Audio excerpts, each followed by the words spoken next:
Virgin giant Apache paid $50 for a remote farm. Then 3 giant women inside said, "Breed us all."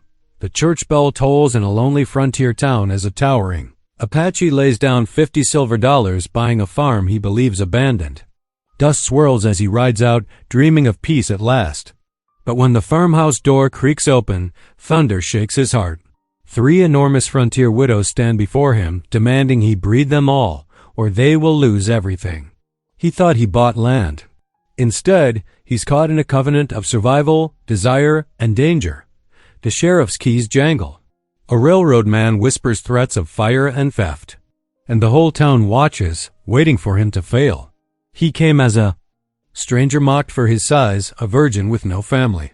Now he must fight not only for his land, but for 3 desperate women and a boy who calls him father.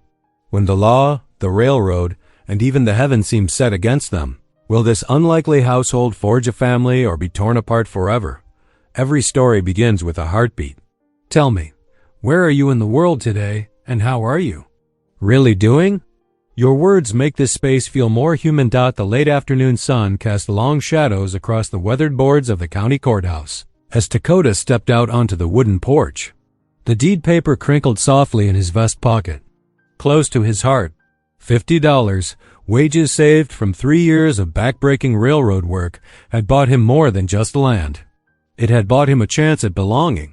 The clerk's mocking words still rang in his ears. A giant savage wanting to farm? Ain't that something? But Dakota let the insults roll off him like rain from a tin roof. He had learned long ago that some men's hearts were as hard as the iron rails he'd helped lay across the territory.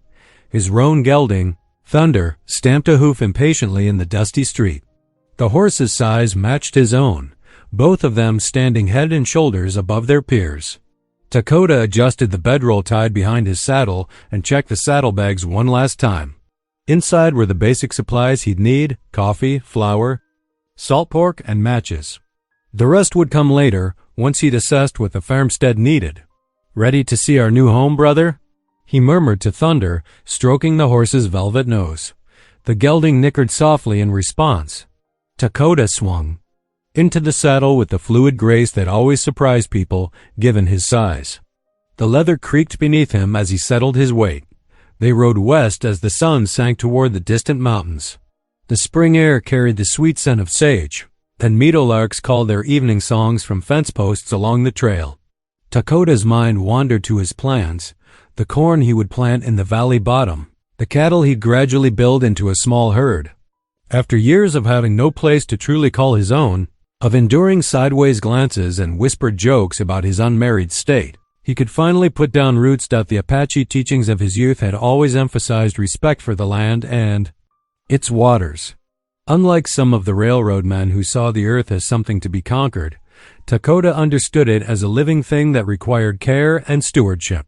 His father had taught him that a man's worth came not from his size or his status, but from how he tended what was entrusted to him. As twilight deepened into dusk, Thunder's hooves carried them through groves of cottonwoods where owls were beginning their nightly hunt. According to the deed map, the farmstead lay just beyond the next ridge.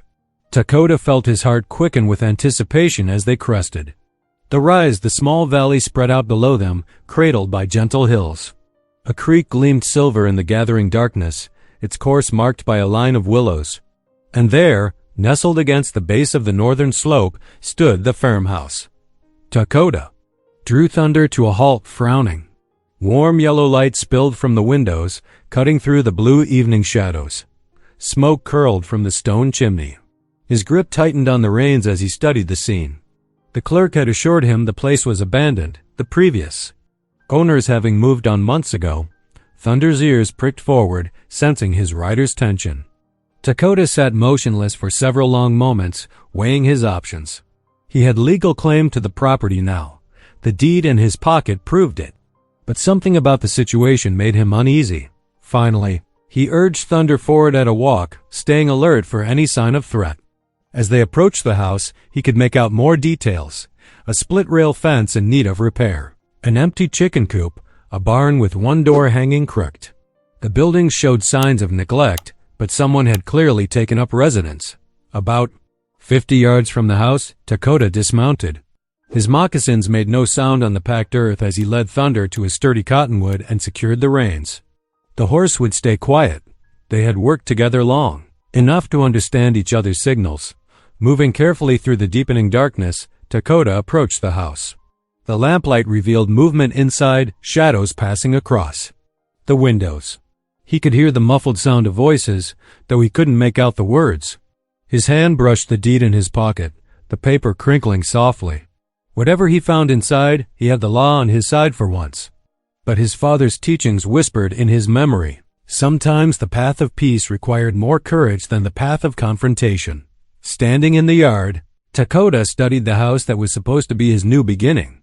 The weathered boards needed paint, the roof was missing shingles, and weeds had overtaken what must have once been a kitchen garden. But even in its neglected state, he could see the potential, the strong foundation, the generous windows, the sheltering porch. It was a place worth fighting for, but he would do it his own way, drawing himself up to his full height. Dakota took a deep breath of the sage-scented air. Then he walked slowly toward the front door, his shadow stretching long and dark across the bare earth of the yard. The door creaked open under Dakota's gentle push, revealing a kitchen lit by the warm glow of oil lamps. The scent of cornbread and beans filled the air, but it was the sight before him that made him stop dead in his tracks. 3 women stood around a weathered pine table, each one as tall and broad-shouldered as himself. They wore faded calico dresses that had seen better days, their arms strong from farm work. The eldest appeared to be in her late 30s, her dark hair streaked with gray at the temples. Beside her stood a woman with fierce eyes and work-roughened hands, while the youngest had a gentler countenance despite her imposing size. For a long moment, they all stared at each other in stunned silence. Then the eldest stepped forward, her spine straight as a fence post. "I'm Nora," she said, her voice firm but weary. "These are my sisters, Ada and Ruth." She gestured to the middle and youngest sister in turn. "And you must be the one who bought our land." Dakota nodded slowly, his hand still on the deed in his pocket. The clerk said the place was abandoned. Ada, the middle sister, let out a bitter laugh. "Abandoned? We've worked this land for 5 years, ever since." Her voice trailed off, and Ruth laid a comforting hand on her arm. "Since our husbands died of the fever," Nora finished, her eyes fixed on Dakota with desperate intensity. "And now that you've bought it, there's only one way we can keep our home." Dakota shifted uncomfortably under her gaze. "I paid fair and square. You'll have to breed us all," Nora cut in, her words falling like stones in still water. The room went silent. Even the crickets outside seemed to hold their song. Dakota felt his face grow hot, and he took an involuntary step backward. "What?" He managed to say. Ruth, the youngest, spoke up softly. "The deed has conditions. We need descendants within 3 years to hold the farm. All of us." Her cheeks flushed pink, but she met his eyes steadily. Dakota's mind reeled. He pulled the deed from his pocket, scanning it in the lamplight. There, in small print near the bottom, were the words that confirmed their story. His hands trembled slightly as he folded the paper and returned it to his vest. "I cannot. This isn't." He struggled to find the right words, his usual quiet dignity shaken by their shocking proposal. Ada moved to the cupboard and opened it, revealing nearly empty shelves. A single sack of flour, a few jars of preserves, and little else occupied the space. "We're running out of options," she said bluntly, "and time." Nora gestured to the pot of beans on the stove. "You must be hungry after your ride. Sit, eat with us. We can discuss this civilly." The meal that followed was possibly the most uncomfortable supper of Dakota's life. The cornbread was fresh and the beans well seasoned, but every bite seemed to stick in his throat.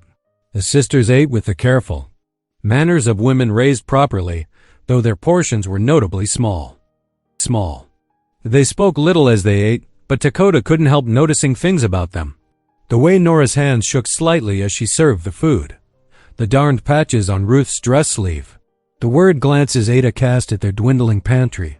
The meal ended, Ruth gathered the tin plates while Nora faced Dakota across the table. "You have the law on your side," she admitted. "But we have nowhere else to go." Dakota stood, his height matching hers. "I will sleep in the barn tonight," he said quietly. "This requires thought." The barn was clean but drafty, smelling of old hay and leather. Dakota spread his bedroll in an empty stall, but sleep eluded him. His mind churned with conflicting thoughts. He had bought this land fairly, dreaming of a place to belong. Yet he couldn't ignore the desperation in the sisters' eyes, or the way they clearly loved this farm enough to make such an outrageous proposal.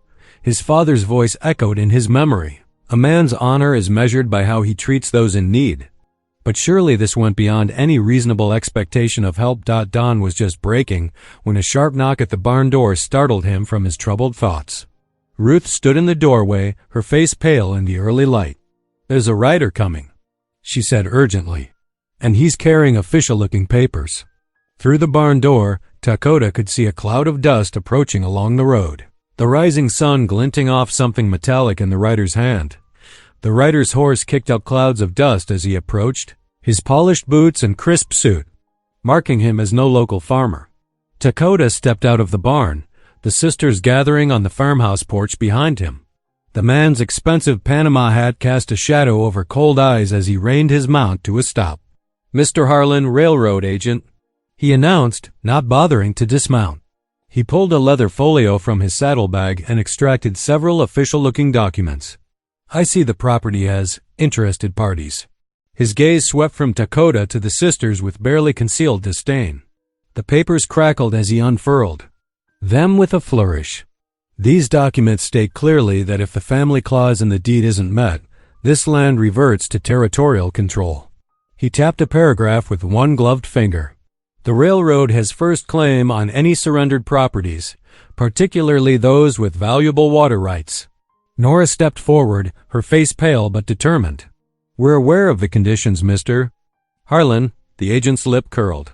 "Indeed, though I doubt any civilized men expect Apache blood to hold land for long." He fixed Dakota with a sharp stare. "Some might say it taints the very soil." Dakota felt anger rise in his chest, hot as a branded iron, but kept his voice steady. "The deed is legal. The payment was made in full, for now." Harlan rolled the papers with precise movements. "But time has a way of revealing deficiencies. We'll be watching." He touched his hat brim and wheeled his horse around, leaving a trail of dust in his wake. The morning sun had grown fierce by the time they gathered around the kitchen table. Ruth set out corn mush and coffee, her hands trembling slightly as she poured. The sisters exchanged worried glances before Ada spoke. "We've managed alone since the fever took our men," she said, stirring her coffee. "But it gets harder each season. The irrigation ditches need constant work, the cattle want tending, and there's planting to be done." "We're strong," Nora added, "but there's only so many hours in a day." And now with the railroad circling like vultures, Dakota spread the deed on the table between them, studying the family clause carefully. The words seemed to mock them all, a legal trap disguised as proper society's rules. He thought of the agent's sneering face, of all the times he'd been dismissed and degraded while working the railroad lines. "I cannot leave this land to men like him," he said finally, his deep voice gentle but firm. "I will stay. I will help protect and work this place." He met each sister's eyes in turn. "But I propose a different kind of covenant. One based on dignity, not demands." Ruth leaned forward, hope flickering across her features. "What do you mean?" "I will be a guardian of this land and your safety. I know irrigation, cattle, planting. I will contribute my strength and skills." He paused, choosing his words carefully. "But anything deeper, any bonds of true family, must come through prayer and respect, not through breeding demands."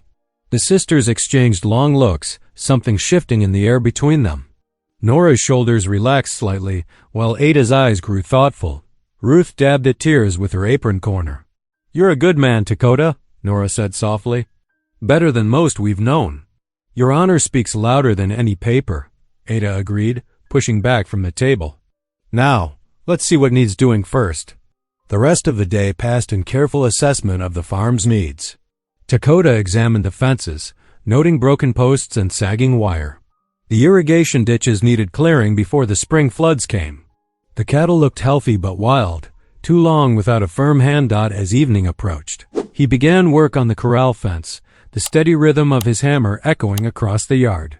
The scent of cooking stew drifted from the kitchen window, where the sisters moved with renewed purpose. He caught glimpses of them through the glass. Ruth kneading bread, Ada checking preserves, Nora stirring the pot. The sun was setting behind the hills, painting the sky in shades of hope when Ruth brought him a tin cup of water. She watched him work for a moment, then said, "We all have scars from being different, being judged." She gestured at her own tall frame. "Maybe that's why God brought us together." Dakota drove another nail home, considering her words. "Maybe so," he replied, "but we'll face whatever comes with honor." She nodded and turned back to the house, leaving him to his work as twilight deepened. The lamp in the kitchen window glowed like a beacon, and for the first time since buying the deed, Dakota felt something like peace settle over him. Whatever storm the railroad agent brought, they would weather it together. Dawn painted the eastern sky in soft gold as Dakota surveyed the withering fields. The spring bubbled clear and strong, but its life-giving water meandered uselessly away from the crops. He stripped off his worn cotton shirt, grabbed a shovel, and began marking the first irrigation line. The sun had barely cleared the horizon when Ada's shadow fell across his work. She stood with her own shovel, sleeves already rolled above strong forearms. "Thought you might want help," she said, testing the soil with her boot. "This ground fights back something fierce." Dakota nodded, hiding his surprise at her offer. 2 shovels dig deeper than one. They fell into a steady rhythm, carving channels through the stubborn earth. Ada matched him stroke for stroke, her strength evident in each bite of the blade. When she paused to wipe sweat from her brow, Dakota saw calluses that spoke of years of hard work. Near the barn, Nora and Ruth hauled stones from a tumbled wall. Their skirts were hitched up, revealing sturdy boots as they wrestled each heavy block into place. The foundation needed shoring before winter storms came. The morning passed in shared labor, punctuated only by the clink of stone and thud of shovels. When Ruth called them to lunch, they gathered in the shade of a towering cottonwood.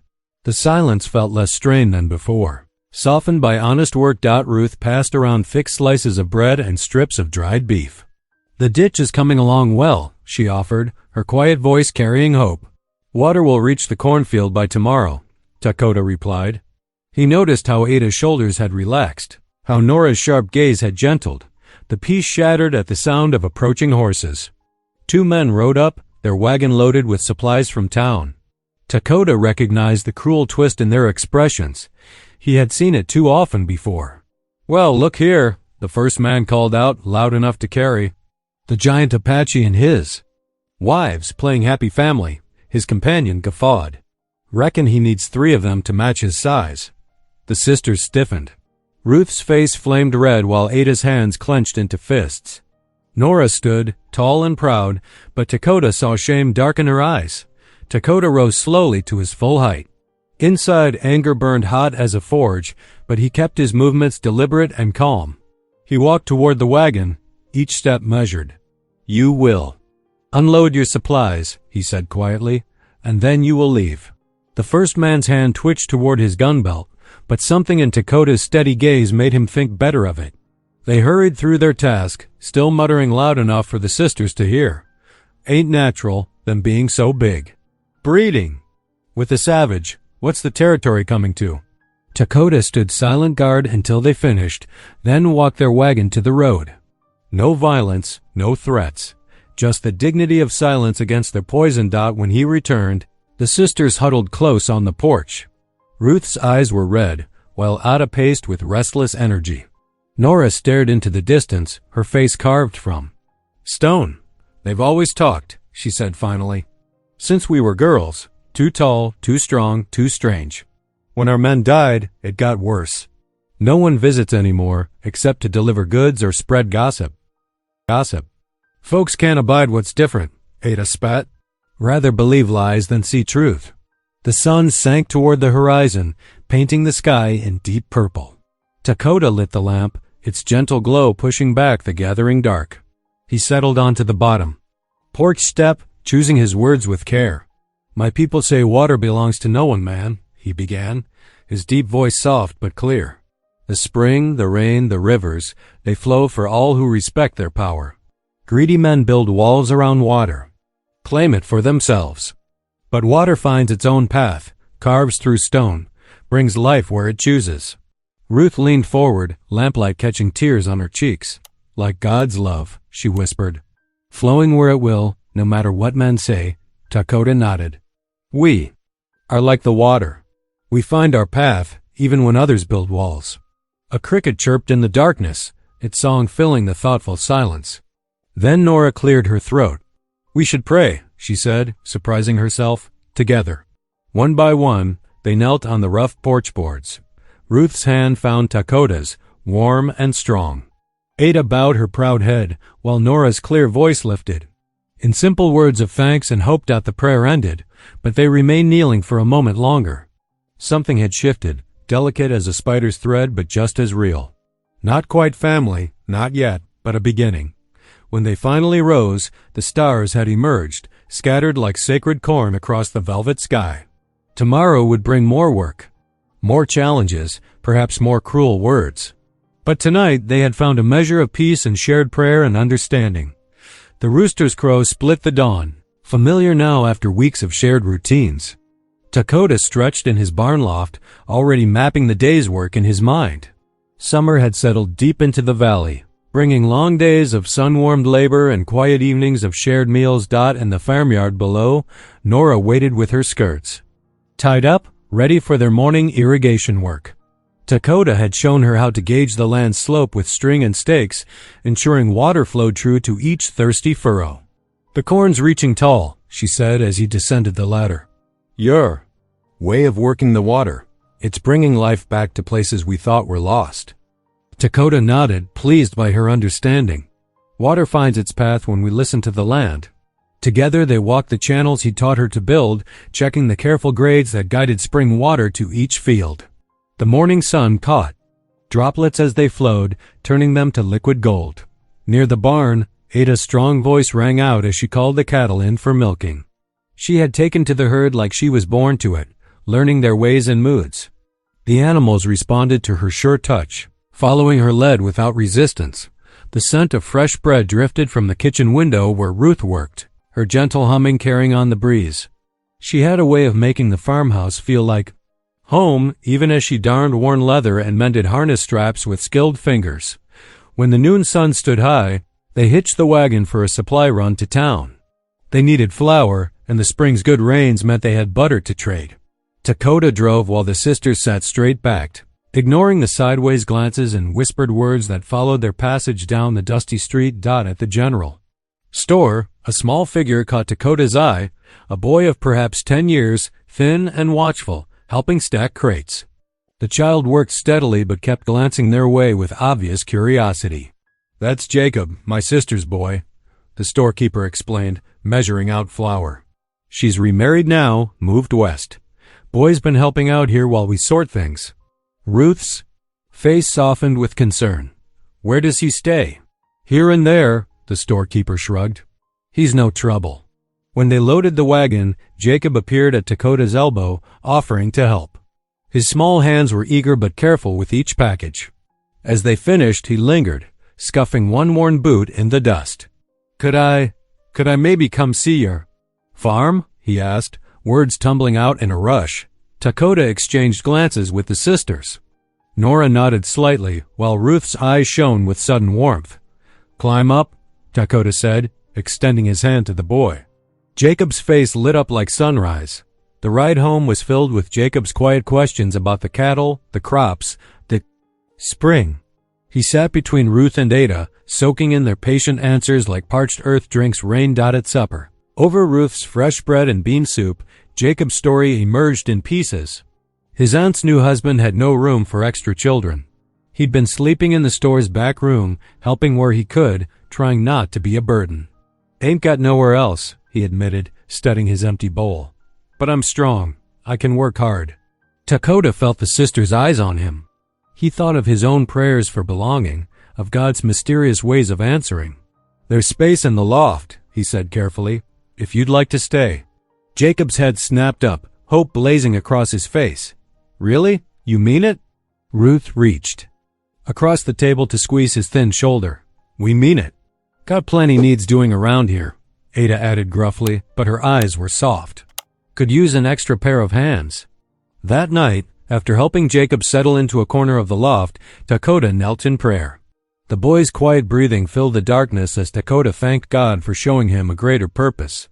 He had come seeking land, but perhaps the Lord had sent him to help gather those who needed shelter, like scattered sheep finding their fold. The next week brought new rhythms as Jacob found his place. His laughter rang out as he helped Ada with the chickens or learned to lead the plow horse for Nora. He followed Ruth in the kitchen, eager to learn how she made her biscuits rise so high. One evening, as sunset painted the sky in shades of amber and rose, a knock sounded at the door. There stood the circuit preacher, hat clutched respectfully in his hands. Looking uncertain but determined, Reverend Halley stood in the doorway, his weathered face creased with concern. The evening light caught the silver in his hair as Dakota invited him inside. The preacher's eyes took in the unusual gathering around the supper table: 3 towering sisters, a small boy, and the Apache man himself. "Word travels fast in small towns," Reverend Halley said gently. "I thought perhaps you might need a friend." Dakota gestured to an empty chair, and Ruth hurried to pour fresh coffee. The preacher settled himself, accepting the steaming cup with a nod of thanks. His kind eyes moved from face to face, noting the tension in their shoulders, the worry they tried to hide. "If you'll permit me," Dakota said quietly, "I'd like to explain how we came to be here." The story unfolded like water flowing downstream: the deed, the sisters' desperate situation, the railroad's threats, and Dakota's vow to protect them all with honor. He spoke of Jacob joining them, of days spent working side by side, of prayers shared in the evening quiet. When he finished, silence filled the room. The sisters watched the preacher anxiously, waiting for judgment to fall. But Reverend Halley simply smiled, warm as sunshine after rain. "You know," he said, setting down his cup, "Scripture often shows us family formed in ways the world might not expect. Think of Ruth and Naomi, or Joseph raising the Christ child. The Lord works in mysterious ways, bringing together those who need each other." Nora's shoulders relaxed slightly. "But some folks in town, Reverend Hall interrupted gently, "forget that love and protection are at the heart of any true family. I see before me people who have chosen to care for one another, to work together, to pray together. What could be more blessed than that?" He stood, straightening his worn black coat. "If you're willing, I'd like to offer a blessing, a covenant of protection over this household. We could gather on Sunday, make it proper before God in heaven." Dakota looked at each face around the table. Ada nodded firmly. Ruth wiped away a tear, and Jacob practically bounced in his seat. Nora met his eyes last, hope shining through her usual practical manner. "We would be honored," Dakota said. Sunday dawned clear and bright. They gathered under the spreading cottonwood near the spring, its leaves whispering in the morning breeze. Reverend Halley stood before them, his Bible open in his hands. "We come together," he began, his voice carrying across the quiet land, "to recognize and bless this household as a family bound not by blood, but by choice and covenant. Like the spring that feeds this land, may God's love flow through this home, bringing life and hope to all who dwell here." He prayed over each of them in turn, for Dakota's strength and gentle leadership, for Nora's wisdom in managing their resources, for Ada's care of the animals, for Ruth's nurturing heart, and for Jacob's joy that brightened their days. "Before God and these witnesses," he declared, "I recognize this household as a family, blessed and protected by heaven's grace." Nora, usually so composed, wept openly. Jacob's small hand found Dakota's larger one, squeezing tight. The sisters drew closer together, and for a moment, the morning light seemed to wrap them all in gold. That evening, they gathered around the table laden with fried rabbit and golden cornbread. Ruth had outdone herself, adding wild honey and fresh, churned butter. For the first time since Dakota had arrived, real laughter filled the room. Jacob told stories about the chickens' antics, making them all chuckle. Ada admitted to naming each of the cows, while Nora revealed she'd once tried to teach a goat to pull a cart. Even Dakota shared a smile as he described his first attempt. At milking, which had ended with an overturned bucket and a very satisfied cat, the walls seemed to glow with warmth, as if the blessing had settled into the very boards of the house. They lingered over the meal, savoring not just the food, but the feeling of belonging that had grown between them. Yet even as laughter echoed through their home, darker currents stirred in town. In the smoky confines of the saloon, men hunched over their whiskey, muttering bitter words. "Ain't natural," one growled. "Apache getting good land, living with white women. Making a brood of giants, mark my words." Others nodded, their faces twisted with prejudice and fear. None noticed the railroad agent in the corner quietly paying for another round. His cold eyes watched as the whiskey loosened tongues and hardened hearts, coins changing hands in the shadows. But up at the farm, unaware of the gathering storm, the family said their evening prayers. Jacob's head nodded sleepily against Dakota's shoulder as they gave thanks for the day's blessings, for the food that filled their bellies, and for the love that had made them whole. Late summer painted the land in rich colors. Golden corn stalks stretched toward the sky, their leaves rustling in the warm breeze. The cattle grazed contentedly and pastures turned lush by careful irrigation. Inside the farmhouse kitchen, Ruth's clear voice lifted in hymns while the scent of fresh-baked bread filled the air. "Sweet hour of prayer," she sang softly, kneading dough with flour-dusted hands. Through the window, she could see Dakota and Ada mending fence posts, their movements in perfect sync after months of working side by side. Nora sat in the shade, showing Jacob how to string beans for drying. Evening brought them together around the lamp-lit table. Plates cleared and Bible open. Jacob sat straighter, proud to share what he'd learned from his weekly visits with Reverend Hawley. "Though I speak with the tongues of men and of angels," the boy recited carefully, "and have not charity, I am become as sounding brass or a tinkling cymbal." Dakota nodded approvingly. "Well done, little brother." The child beamed at the Apache term of kinship, one that had become natural between them. Even in town, the sideways glances and whispered comments had begun to fade. Shopkeepers who once hurried them along now passed the time of day, and women who had crossed the street now stopped to admire Ruth's quilting or ask Ada about her cattle-raising methods. When the county fair arrived in late August, they loaded their wagon with entries: Ruth's preserves, Ada's cheese, and Jacob's carefully baked pie. The fairgrounds bustled with activity, flags snapping in the breeze and children racing between display tables. Second prize. Jacob's voice rang with joy as the judge tied a red ribbon to his apple pie. He spun around to find his family, all 5 of them standing tall and proud. Even Nora wiped away a tear as the boy clutched his ribbon. The ride home was peaceful, wagon wheels creaking through the dusty road. Stars began to appear in the deepening blue sky, and Jacob leaned against Dakota's broad shoulder. "I wish." The boy started, then fell silent. "What do you wish, little brother?" "I wish you were my pa," Jacob whispered. "For true, I mean, you take better care of me than anybody ever has." Dakota's throat tightened with emotion. He wrapped one arm around the small shoulders. "I promise you this," he said solemnly. "I will never leave you. You are my son in all the ways that matter." The boy snuggled closer, and Ruth caught Dakota's eye from her seat across the wagon. Her smile was soft in the gathering dusk, but their peace shattered just days before harvest.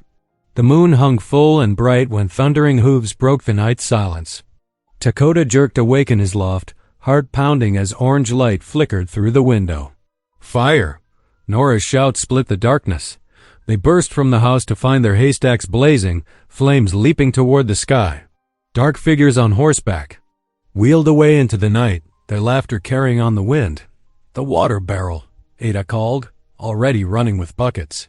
Dakota and Nora raced to help while Ruth hurried to keep Jacob back from danger. They formed a line, passing buckets with desperate speed. Sweat streaked their faces as they fought the hungry flames. Ruth joined them, determination overriding fear as she grabbed another bucket. "Ruth, watch out." Dakota's warning came too late. A burning timber crashed down, catching Ruth's sleeve. She screamed, stumbling backward as flames licked up her arm. Dakota reached her in 2 long strides, tearing away the burning fabric and scooping her into his arms. "Inside now," he ordered, carrying her toward the house while sparks rained down around them. Through the window, they could see Jacob's terrified face, and Dakota's heart clenched at the fear in the boy's eyes. Ruth's arm was an angry red, blisters already forming as he settled her gently on her bed. "Ada," he called. Bring your healing supplies." Outside, the night sky glowed orange, and the acrid smell of burning hay filled the air. Nora continued to fight the flames while Ada rushed to help her sister. Dakota stood in the doorway, watching helplessly as their hard work went up in smoke. Knowing the railroad men had finally made their move, Jacob pressed against his side, trembling. Why would they do this? Dakota laid a protective hand on the boy's shoulder, his voice grave. "Because some men value money more than honor, little brother. But we will endure. We are family." Through the window, they could see the flames painting the horizon in angry gold, a stark contrast to the peaceful evening they'd enjoyed such a short time ago. Ruth's soft moans of pain mixed with the crackling of the fire, marking the end of their summer peace with smoke and shadow dot through the long night. Smoke lingered in the air like a bitter reminder of their vulnerability. Inside the farmhouse, lamplight flickered across Ruth's pale face as Nora and Ada worked to ease her pain. They took turns grinding herbs and applying cool poultices to the angry burns that wrapped around her forearm. "Easy now, sister," Ada murmured, spreading a paste of crushed plantain leaves over the worst spots. Ruth bit her lip but couldn't hold back a whimper. Outside, Dakota's tall figure moved like a shadow through the darkness. His rifle gleamed dully in the moonlight as he circled the property, watching for any return of the night riders. Jacob insisted on staying awake too, perched by the window despite Nora's attempts to send him to bed. When the first gray light of dawn touched the hills, hoofbeats approached down the rutted road. Dakota's grip tightened on his rifle as the sheriff's bay horse came into view. The lawman sat high in his saddle, his badge catching the early light. "Put that gun down, Apache," the sheriff called out, his voice carrying a sneer. He dismounted, boots raising dust as he strode toward the house. "Got some business to settle." The sisters gathered on the porch, Ruth cradling her bandaged arm. Jacob pressed close to Dakota's side as the sheriff pulled a document from his vest. "This here's notice of repossession," he announced, satisfaction clear in his tone. "Deed conditions ain't been met. No heirs produced means the land reverts back." "We are a family," Dakota said firmly. "Reverend Halley blessed our household himself." The sheriff spat in the dirt. "No court's gonna recognize some savage's claim without proper heirs. Railroads got rights to that spring water, and they aim to collect." "The railroad paid you to say that," Ada accused, her face flushing with anger. "Watch your tongue, woman," the sheriff warned. "You got 1 week to clear out, or I'll bring men to do it for you." He turned his horse and rode away, leaving them standing in the shadow of their threatened home. Ruth sagged against Nora, tears tracking down her cheeks. The sun had barely reached midday when Reverend Hale's wagon appeared. The preacher's weathered face was creased with concern as he hurried up the path. "I heard about the fire," he said, clasping Dakota's hand. "And now this business with the sheriff." He shook his head gravely. "The railroad's gone too far." They gathered around the kitchen table where Ruth's fresh bread sat untouched. The preacher leaned forward, his eyes bright with purpose. "Take it to county court," he urged. "Judge Wilson is a fair man. He'll listen to reason. We can show how you've made this place a true home, how you're raising Jacob as your own." Dakota stared down at his large hands, calloused from months of working the land. The thought of standing before a crowded courthouse, facing the mockery and prejudice he'd known all his life, made his stomach twist. "They'll laugh," he said quietly. "They always laugh." "Let them," Nora declared, bringing her fist down on the table. "We've faced their laughter before. Better to fight than lose everything we've built." "Please, Dakota," Jacob pleaded, his small hand finding Dakota's arm. "You promised you wouldn't leave." "Wouldn't leave." Ruth reached across the table with her good hand, touching Dakota's wrist. "We're in this together," she said softly. "All of us." Dakota looked around at their faces, the sisters who had become his family, the boy who called him father, they, preacher who had blessed their unusual bond. He drew a deep breath and nodded. "We'll go tomorrow," he decided. First light. The next morning dawned clear and cool. They loaded into the wagon, Ruth's arm carefully bandaged, Ada and Nora wearing their best dresses. Reverend Halley rode alongside on his horse, his Bible tucked securely in his saddlebag. Jacob sat proudly next to Dakota on the wagon seat, his small hand gripping Dakota's larger one. The boy wore his Sunday suit, hair slicked down with water. Determined to show the judge he belonged to a proper family. As they drove toward town, Dakota felt the weight of all they stood to lose. The fields they had irrigated together, the cattle Ada had nursed through spring calving, the garden Ruth had coaxed from hard soil. More than that, the laughter at shared meals, the prayers at day's end, the trust that had grown between them all.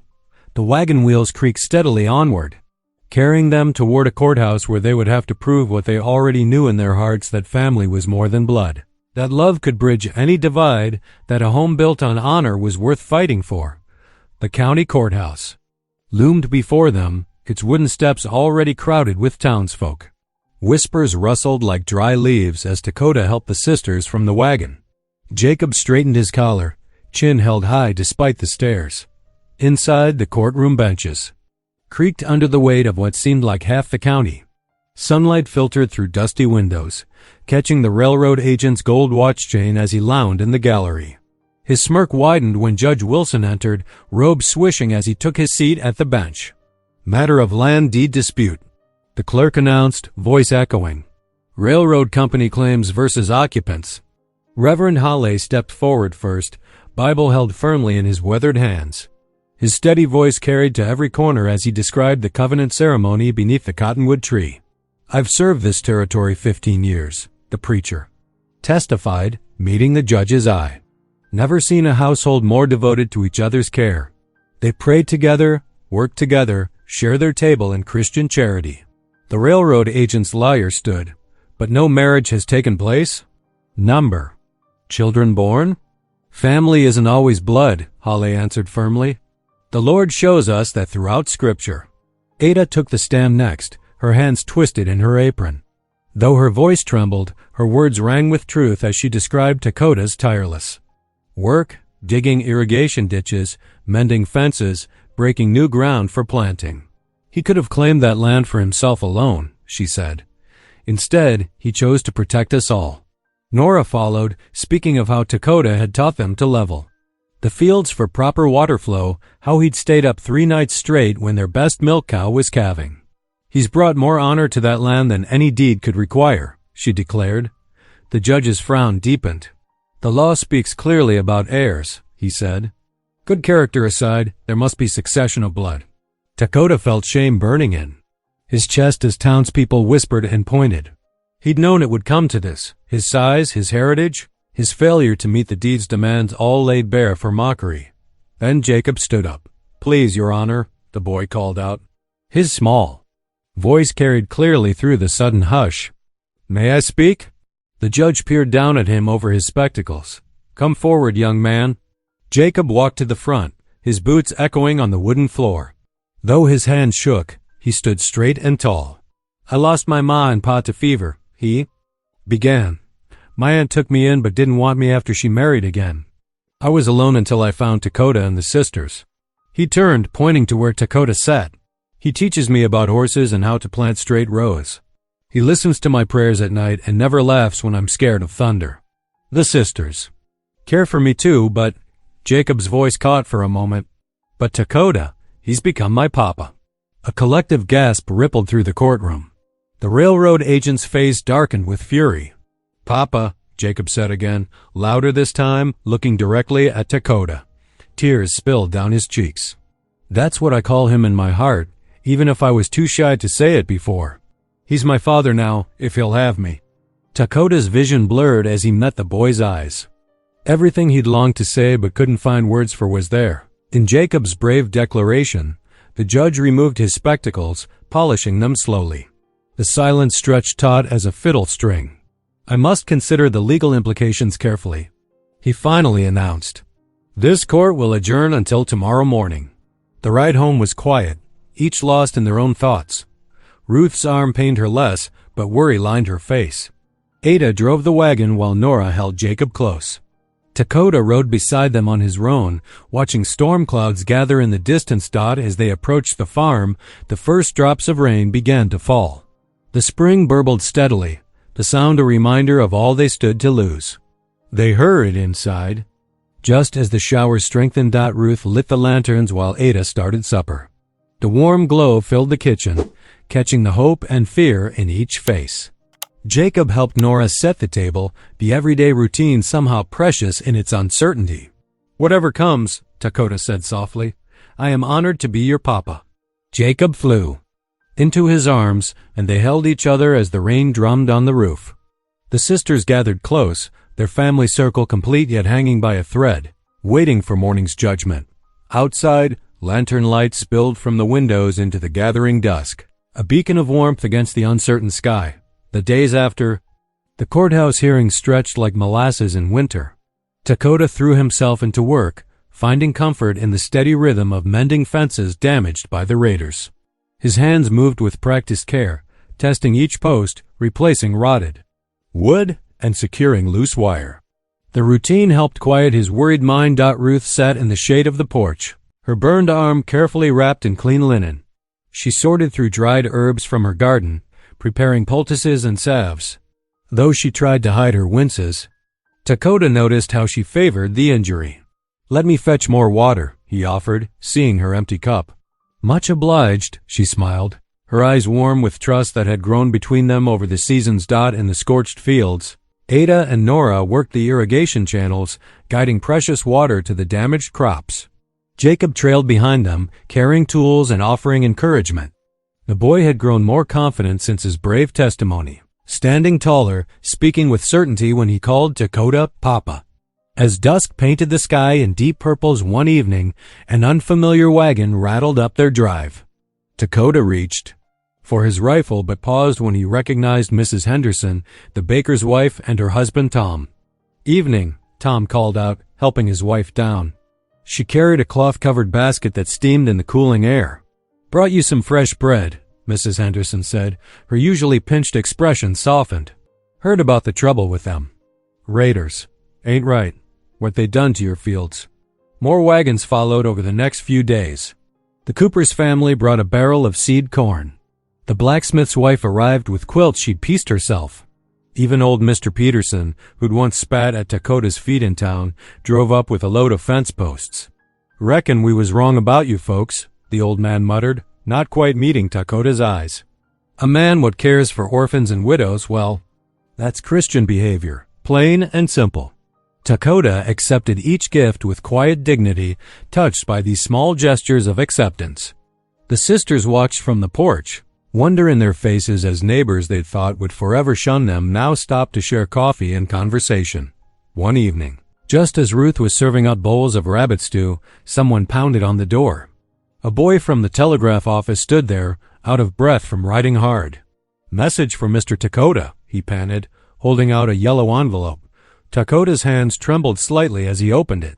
The others gathered close, breath held as he read aloud, "Verdict to be delivered in 3 days. Stop court convenes at 10 o'clock sharp. Stop. Presence required. Stop. Judge Wilson." Ruth reached for Nora's hand. Ada's face went pale. Jacob pressed against Dakota's side, small fingers gripping his sleeve. "We'll all go," Nora declared firmly. "Face it together, whatever comes." That night, they knelt longer than usual for prayers, their voices mixing with the coyotes' distant songs. Each petition rose earnest and raw, for justice, for mercy, for their family to remain whole. The morning they were to leave dawned dark and threatening. Thunder rolled across the hills as they hitched the wagon. Rain began to fall, first as scattered drops, then in sheets that turned the yard to mud. "Can't risk the wagon in this," Ada said, watching lightning split the sky. "We'd never make it through the creek crossing." They waited, tense and restless, as morning crept toward noon. Finally, the storm eased enough to attempt the journey. They loaded up quickly, Ruth's arm still too sore to drive, so Nora took the reins. Dakota rode alongside on his roan. Scanning the trail ahead for washouts, the going was slow. Mud sucked at the wagon wheels, and twice they had to stop to clear fallen branches.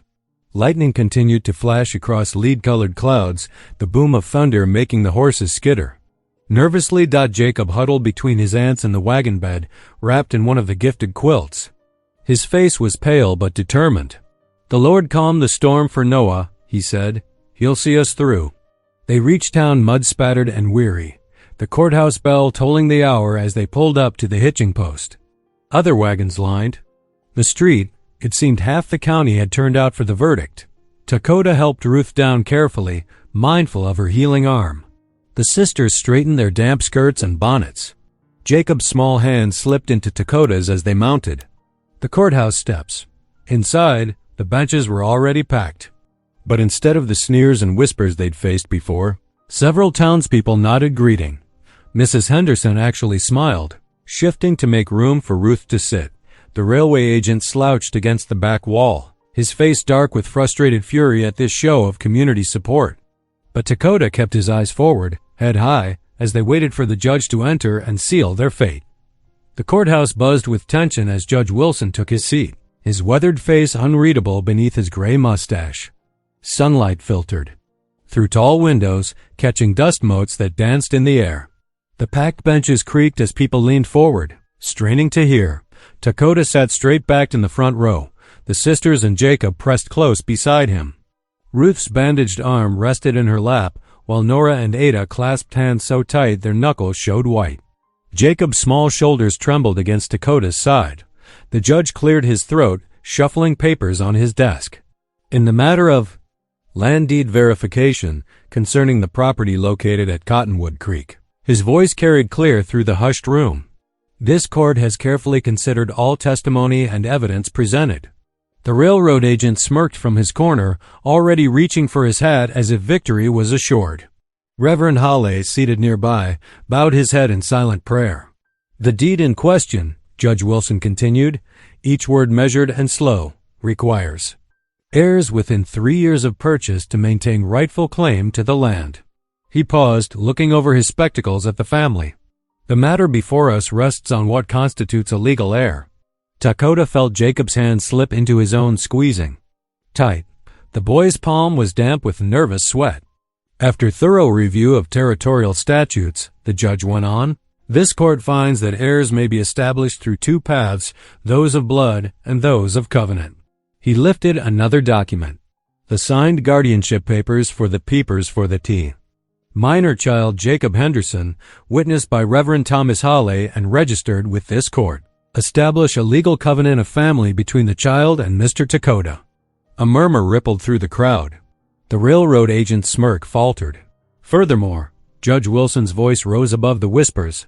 Territorial law recognizes family bonds formed through religious ceremony when properly witnessed. Reverend Hale's testimony regarding the household covenant blessing meets this requirement. Nora's breath caught in a quiet sob. Ada's grip on her sister's hand tightened. Therefore, it is the finding of this court that the heir requirement of the deed has been legally satisfied. The land claim shall stand, with all rights and privileges thereto maintained by the current household. For a moment, silence held the room. Then cheers erupted, startling the pigeons roosting in the courthouse eaves. Mrs. Henderson burst into tears. The cooper thumped his cane against the floor in approval. Even the sheriff, despite his railroad payoffs, managed a grudging nod. Ruth threw her good arm around Nora, both sisters weeping openly now. Ada pressed her face into her hands, shoulders shaking with relief. Jacob launched himself at Dakota, who caught the boy in a fierce embrace, his own eyes burning with grateful tears. This is an outrage. The railroad agent's shout cut through the celebration. His face had gone purple with rage. You can't expect this to stand. A savage and his pet orphan? That will be quite enough. Judge Wilson's gavel crack silenced the room. This court's ruling is final. Any further disruption will be considered contempt. The agent stormed toward the door, cursing under his breath. His boot heels struck the floorboards like gunshots as he disappeared into the street. Reverend Hallam made his way through the crowd, beaming as he shook Dakota's hand. The Lord works in mysterious ways, he said, but justice prevails. The family's wagon ride home was lighter than the morning's journey, despite the mud-rutted roads. The storm clouds had broken, leaving the afternoon sky washed clean and bright. As they crested the last hill before their farm, they saw wagons and riders already gathered in their yard. What now? Ruth whispered, anxiety creeping back into her voice. But as they drew closer, they recognized friendly faces. The blacksmith waved from where he was unloading timber. Women bustled around tables laden with covered dishes. Children darted between the wagons playing tag. "Thought you might need help rebuilding that barn," the cooper called out as they pulled up. "Brought some folks willing to work. And some supper to feed them," Mrs. Henderson added, lifting the lid of a steaming pot that smelled of chicken and dumplings. The afternoon passed in a blur of activity. Men raised new beams to replace the burned sections while women organized a feast on makeshift tables. Children gathered scattered hay into fresh piles, singing as they worked. Even the sheriff showed up, looking sheepish, to offer his help with the roofing dot. As evening settled over the farm, lanterns twinkled like earthbound stars. The rebuilt barn stood solid against the darkening sky. From the farmhouse windows, golden light spilled across the yard, carrying the sound of voices raised in amazing grace. Inside, the family sat among their neighbors, plates balanced on laps, sharing food and fellowship. Jacob proudly led another hymn, his clear voice rising pure and strong. Dakota watched his household, Ruth smiling despite her healing arm, Nora and Ada harmonizing with the singers, the room full of faces that no longer turned away in scorn. He bowed his head, whispering thanks to the Creator for bringing him to this place, to these people, to this unlikely family bound by something stronger than blood. Golden autumn light filtered through the cottonwoods, their leaves shimmering like coins against the crisp Colorado sky. Morning frost sparkled on fence posts and wagon wheels, melting away as the sun climbed higher. The farm had transformed in the weeks since the courthouse victory. New barn boards gleamed, honey-colored beside the weathered gray. Fresh-turned earth marked expanded garden plots, and the spring-fed irrigation ditches ran clear and strong. Dakota stood in the doorway of the barn, watching Jacob brush down his pony, a gentle dun gelding they'd bought from the cooper's son. The boy had grown inches over the summer, his shoulders straightening with new confidence as he worked the curry comb in steady circles. "Remember to check his hooves," Dakota called softly. "A clean frog means sound steps." Jacob nodded, already reaching for the hoof pick. "Like you showed me, Papa." The word came naturally now, warming Dakota's heart each time he heard it. "That's right." Dakota stepped closer, watching Jacob carefully lift each hoof, gentle but firm. "Let him know you're sure of yourself." The morning light caught the silver threads in Jacob's dark hair, so like his own, though they shared no blood. The boy had taken to riding as naturally as breathing, soaking up Dakota's lessons about horse sense and herd behavior. Every morning, they rode the fence line together, checking posts and watching for coyotes, Jacob's seat growing more confident with each passing day. From the cow barn came Ada's clear voice, singing an old hymn as she worked. The melody carried across the yard, mixing with the rhythmic sound of streams hitting metal pails. She had taken charge of teaching Jacob the finer points of dairy work, proper milking technique, reading a cow's mood, knowing when to press, and when to gentle. "Time for morning milking," Jacob said, giving the pony a final pat. "Ada says I'm getting stronger. Hardly need the stepping stool anymore." Dakota smiled, remembering how the boy had struggled to reach the udders just months ago. "You're growing into your responsibilities. That's good medicine for the soul." They crossed the yard together, boots crunching through frost-tipped grass. The cow barn was warm with animal heat, sweet with hay and Ada's singing. She looked up. As they entered, her strong hands never pausing in their rhythm. "There's my favorite farmhand," she called. "Ready to show your papa how much you've learned?" Jacob hurried to wash his hands in the bucket by the door, then took his place beside a patient Jersey cow. His small fingers found their grip, and soon another stream of milk joined Ada's in musical percussion against the pail. "Watch his form," Ada said proudly to Dakota. "Straight back, gentle hands. He's a natural." Through the barn door, they could see Ruth crossing the yard with a basket of dried herbs from her garden. Her burned arm had healed well, though she still favored it slightly.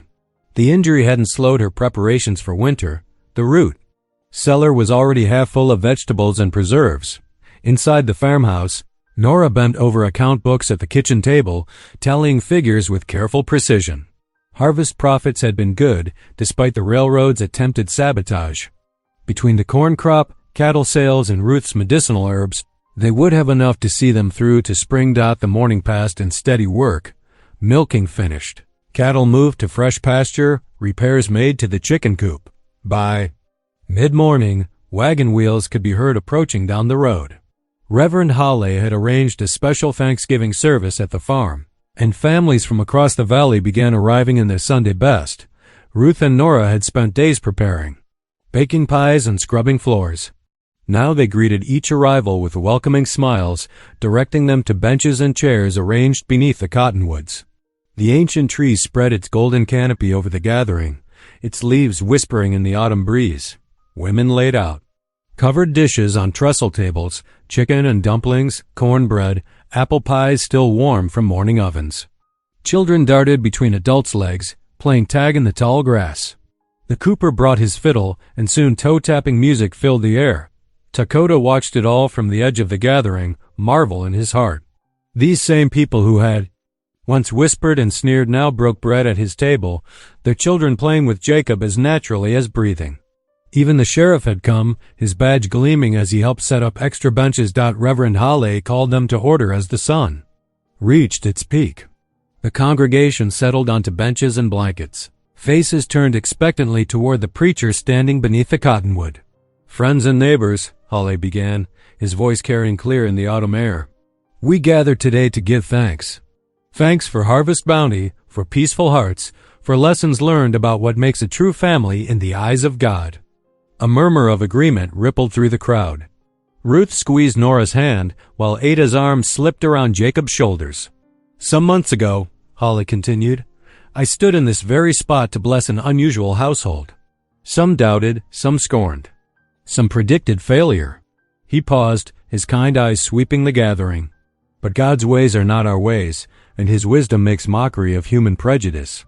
Look now at what He has wrought, a family bound by love and covenant, a community, healing its divisions, a land flowing with milk and honey through faithful stewardship." Dakota felt tears prick his eyes as the preacher spoke. He remembered those first days of uncertainty, the weight of judgment and scorn. Now he stood surrounded by neighbors who had helped rebuild his barn, who greeted him by name in town, who sought his advice about horses and water management. "The scriptures tell us that God sets the lonely in families," Hawley went on. "Sometimes those families look different from what we expect. Sometimes the greatest blessings come wrapped in packages we almost refuse to open." The service continued, with hymns rising sweet on the autumn air. Jacob's clear voice soared above the others, joined by Ada's alto and Ruth's gentle soprano. Even Nora, who claimed she couldn't carry a tune in a bucket, hummed along. After the final amen, the gathering transformed into a feast. Plates were filled and refilled, children balanced on adults' knees, conversation and laughter flowed as freely as coffee. The cooper's fiddle struck up again, this time joined by his son's guitar. Dakota found himself drawn into conversations about cattle prices and winter weather predictions. Men who had once crossed the street to avoid him now sought his opinion. About irrigation techniques. Women who had whispered behind their hands now offered him second helpings of pie, complimenting the neat appearance of his farm. As afternoon mellowed toward evening, families began gathering their empty dishes and sleepy children. Each departure brought warm handshakes, sincere thanks, and promises to return soon. Reverend Hawley was among the last to leave, pausing to lay his hands on Dakota's shoulders in blessing. "You've done good work here," the preacher said softly. "Not just with the land, but with hearts, including your own." The family gathered the last of the benches and dishes as sunset painted the sky in harvest colors. Inside the farmhouse, Ruth lit the lamps while Nora and Ada set out a light supper, bread and cold chicken, the last of the summer tomatoes, fresh milk for Jacob. They settled around the table, shoulders touching in the lamplight. The house felt full, not just with people, but with belonging. Jacob's head nodded sleepily against Dakota's arm as he finished his milk. Through the windows came the evening song of crickets, the low of cattle, the familiar creaking of the windmill. "Remember when you first came?" Ada asked, passing the bread basket. "We must have scared you half to death."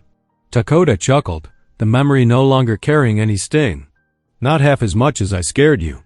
"God has a sense of humor," Ruth said softly, "bringing us all together like this." "And good sense, too," Nora added, her practical tone softened by affection. "We needed each other, everyone. Even if we didn't know it at first." Jacob stirred, blinking sleepily. "Can we have another gathering soon? Maybe at Christmas?" "I reckon we can," Dakota said, smoothing the boy's hair. Seems we've got plenty of family to celebrate with now. Warmth filled every corner of the room, lamplight and love, belonging and belief. Outside, the first stars pricked through the darkening sky, shining down on the farm where an Apache man, 3 giant sisters, and 1 small boy had become something rare and precious, a family bound by choice, covenant, and unshakable faith. In each other, snow fell in thick, silent curtains outside the farmhouse windows. Inside, firelight danced across the walls as the family gathered close to the hearth. The warmth of the flames pushed back against winter's chill, creating a cozy circle of light and comfort. Dakota sat in his favorite chair, his large hands working steadily at a piece of broken harness. The leather was soft and worn beneath his fingers as he pulled the heavy needle through with practiced care. The familiar scent of saddle soap mixed with wood smoke and coffee dot near his feet. Jacob sprawled on his belly on the braided rug, completely absorbed in his whittling. Wood shavings curled around his boots as he carefully shaped a small horse from a piece of pine. His tongue poked out slightly in concentration, and every now and then he would hold up his work to the firelight, checking its progress. Careful with that knife, Ruth cautioned, though her tone was more fond than worried.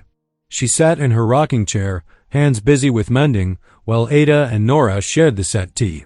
Steam rose from their coffee cups, the rich aroma filling the room. Tell us about your valley again, Jacob asked Dakota, not looking up from his carving. The one where you grew up. Dakota's hand stilled on the harness. His deep voice was soft as he began. It was a place of tall pines and clear streams. In spring, wildflowers would carpet the meadows in purple and gold. My grandfather taught Emmy to track deer through those woods, to read the weather and the clouds that gathered over the mountains. The sisters listened intently. Though they had heard pieces of his story before, each telling revealed new details, helping them understand the gentle giant who had become such an essential part of their family. We lived by the rhythm of seasons, Dakota continued, moving between summer and winter camps, following game, gathering pine nuts when they fell. My mother would sing while she worked, songs about rain and corn and the first morning light. A comfortable silence fell, broken only by the crack and pop of burning logs. After a while, Nora spoke up, her voice holding a trace of remembered joy. Thomas, my Thomas, he used to sing too. Terrible voice, mind you, but he would belt out hymns while he worked, scared half the chickens to death. Ada chuckled softly. Remember how all 3 of them would try to harmonize during Sunday services? Such a racket. But they were good men. Ruth added quietly, strong and kind. They would have liked this, I think. Seeing the farm still giving life, still bringing people together. Dakota nodded solemnly. Though he had never met the sisters' husbands, he felt he knew them through the stories shared on these winter evenings. Their presence lived on in the house they had built, the fields they had first planted, the love they had left behind that the snow continued to fall outside, building drifts that would keep them housebound for days. But none of them minded the confinement. They had plenty of food stored away, wood stacked high, and most importantly, they had each other. Jacob finished his carving and proudly held it up for inspection. The small wooden horse was rough, but recognizable, its head lifted as if scenting the wind. It is very fine work, Dakota praised, running a thumb over the carved mane. You have steady hands? Like his papa, Ada said with a warm smile, and Dakota felt his heart swell at the words. How far he had come from that lonely day in the courthouse, clutching his savings and enduring mockery. Now he sat surrounded by family, blessed with land and love and purpose. The evening deepened into night. Ruth brought out her fiddle, playing soft reels that made the lamplight seem to dance. Stories flowed like the coffee they sipped, tales of childhood adventures, memories of seasons past, dreams for springs to come. Dakota looked around the circle of firelit faces and gave thanks in his heart. He had started this journey seeking only earth to call his own, but God had given him so much more. In this room glowing with warmth and fellowship, he knew with bone-deep certainty that he was finally, truly home. Outside, the snow continued its gentle fall, wrapping the farm in pristine white, while inside, a family bound by choice and love shared the precious gift of belonging. Spring crept across the Colorado territory like a gentle awakening. The morning air held a fresh sweetness, carrying the promise of renewal. Where blackened earth had marked the railroad men's violence, tender green shoots now pushed through dark soil. Reaching toward the sun, Dakota paused at the edge of the Kiefodi Handi cornfield, his broad shoulders relaxed as he surveyed the land. The winter's snow had melted into the ground, blessing it with moisture that now fed their crops. Birds called from fence posts, and a warm breeze carried the scent of fresh grass and damp earth. "Papa, look what I found." Jacob's excited voice rang out as he ran ahead through the new growth. His boots left small prints in the soft ground as he darted between the emerging corn stalks. In his hands, he clutched something green and growing. Sisters walked beside Dakota, their skirts brushing through the spring grass. Ada carried a basket for gathering early greens, while Nora and Ruth spoke quietly about the promising signs in their kitchen garden. Ruth's arm had healed well over the winter, leaving only a faint scar to remind them of that fearful night. "What treasure have you discovered?" Dakota asked, smiling as Jacob rushed back to show them. "Wild onions, a whole patch of them." The boy's face shone with pride at his discovery. His cheeks were flushed from running, and his eyes sparkled with the simple joy of finding something useful for his family. "Well done," Ruth praised, taking a few of the bulbs to add to her basket. "These will taste fine in tonight's stew." They continued their morning walk across the farm, checking fences and discussing where to plant this year's crops. The cattle grazed peacefully in the distance, their red-brown coats gleaming in the spring sunshine. Near the barn, new calves frolicked on wobbly legs while their mothers watched with patient eyes. When they reached the cottonwood spring, they paused as was their custom. The ancient tree spread its branches wide, its leaves beginning to unfurl. In the warming air, the spring bubbled up clear and sweet, just as it had when Dakota first laid eyes on this land. "Shall we give thanks?" Nora suggested, smoothing her apron. Before they could begin, they heard the familiar clip-clop of hooves approaching. Reverend Hale rode up on his sturdy mare, his kind face creased in a welcoming smile. He dismounted with practiced ease, tying his horse to a low branch. "I thought I might find you all here," he said warmly. "I was just riding by and saw such a fine sight, this family and this land, both flourishing under God's grace." They gathered in a circle near the spring, heads bowed in prayer. Jacob slipped his small hand into Dakota's large one, while the sisters stood shoulder to shoulder. The Reverend's voice rose clear and strong in the morning air. "Lord, we thank you for this land and the bounty it provides. We thank you for bringing together these souls in love and purpose. Where others saw impossibility, you made a family. Where fire brought destruction, you have given new growth. Bless this household and all who dwell here. Amen." "Amen," they echoed, and the words seemed to ripple out across the greening fields. Like a blessing dot after sharing news and accepting an invitation to supper, Reverend Hale mounted up and continued on his circuit. The family worked through the afternoon, planting and weeding, repairing winter's damage to the fences, and tending to the livestock. Jacob helped where he could, proud to be useful, quick to run errands between the barn and house dot as evening approached. The spring air grew cool and fresh. Lamplight began to glow in the farmhouse windows, sending warm squares of yellow light out into the gathering dusk. Inside, the rooms filled with the rich smell of baking bread and simmering stew. Dakota finished the evening chores, then cleaned up for supper. The sisters moved about the kitchen with practiced harmony, Nora kneading tomorrow's bread, Ada setting the table, and Ruth stirring the pot of stew that now included Jacob's wild onions. Their voices lifted in soft harmony as they worked, an old hymn about God's faithfulness floating through the rooms. The sound wrapped around Dakota's heart like a warm blanket. How different this was from the tense silence of his first meal in this house, when suspicion and desperation had hung heavy in the air. After supper, while the sisters cleared away dishes and talked quietly in the kitchen, Dakota followed Jacob up to his bedroom. The boy had his own small room now, carved out of the storage space under the eaves. They had worked together over the winter to make it cozy with a patchwork quilt from Ruth and shelves Dakota had built for Jacob's growing collection of books and treasures. "Time for sleep," Dakota said, watching as Jacob climbed into bed. "You worked hard today, Papa?" Jacob's voice was sleepy but thoughtful. "Do you remember when you first came here? Were you scared?" Dakota sat on the edge of the bed, considering the question. I was uncertain, he admitted. I did not know if I would find a place to belong, but God had a bigger plan than I could. See, I'm glad you stayed, Jacob murmured, his eyes already closing. I'm glad we're a family. As am I, little one, as am I. Dakota tucked the quilt around the boy's shoulders and quietly left the room. Downstairs, the sisters' soft singing continued as they set fresh bread to rise for morning. The yeasty smell filled the house with promise. Through the windows, stars had begun to appear in the deepening blue of the evening sky, twinkling like distant campfires. Dakota stepped out onto the porch, breathing in the night air. He could smell spring grass, damp earth, and the sweet smoke from the chimney. A coyote called from far away, and an owl answered from the cottonwood by the spring. Standing there, he offered up a silent prayer of gratitude. When he had first ridden onto this land, he had thought only of claiming soil and space, of proving himself worthy of ownership. But God had seen deeper, had known his heart's true hunger. The real harvest had not been corn or cattle, but love. Not deed papers, but belonging. Where once he had been mocked and scorned, he now stood respected. Where he had known only loneliness, he now had family.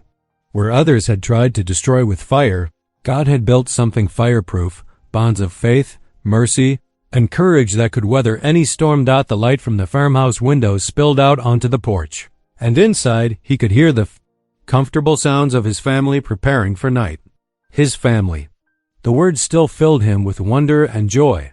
The evening star hung bright above the western hills, a heavenly lamp to guide wanderers home.